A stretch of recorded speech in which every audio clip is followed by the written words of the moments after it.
मंडळी, नवी मुंबई पाठोपाठ आता ठाणे शहरातही सिडको मोठा गृहप्रकल्प उभारणार आहे. ठाण्याच्या किसननगर परिसरातील क्लस्टर योजनेअंतर्गत झोपडपट्टी पुनर्विकास करून तब्बल 4,000 घरांची निर्मिती करण्यात येणार आहे. या प्रकल्पात रहिवाशांना 322 चौरस फुटांची घरं ही विनामूल्य देण्यात येणार आहेत. त्यामुळे हजारो कुटुंबांना सुरक्षित आणि कायमस्वरूपी निवारा मिळू शकतो. ठाणे झोपडपट्टी मुक्त करण्याच्या दिशेनं हे महत्त्वाचं पाऊल मानलं जातंय.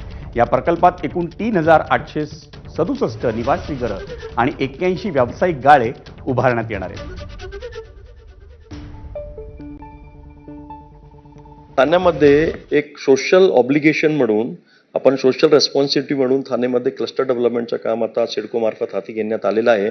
त्यामध्ये ज्या ज्या ठिकाणी क्लस्टर होते त्या ठिकाणी याकडे चांगले घर बांधून लोकांना या ठिकाणी देणारच आहोत. एक 322 स्क्वेअर फुटाचे घर आहे, त्या ठिकाणी सर्व सोयी सुविधा युक्त असं सारखं काम आपण या ठिकाणी हाती घेऊन या ठिकाणी चांगले कॉन्ट्रॅक्टर नेमले. काही ठिकाणी आपण विजेसारखे कॉन्ट्रॅक्टर नेमला, काही ठिकाणी L&Tचे आहे आणि आता एक 4 या 5 साईटवर या ठिकाणी ॲक्च्युली काम सुरू झालेलेच आहे. आता नुकतीच परवाचे बोर्डमध्येही सुद्धा एक जवळजवळ 4,000 घरांच्या कामाला 1,000 कोटीच्या कामाला क्लस्टरलाही सुद्धा मंजुरी देण्यात आलेली आहे.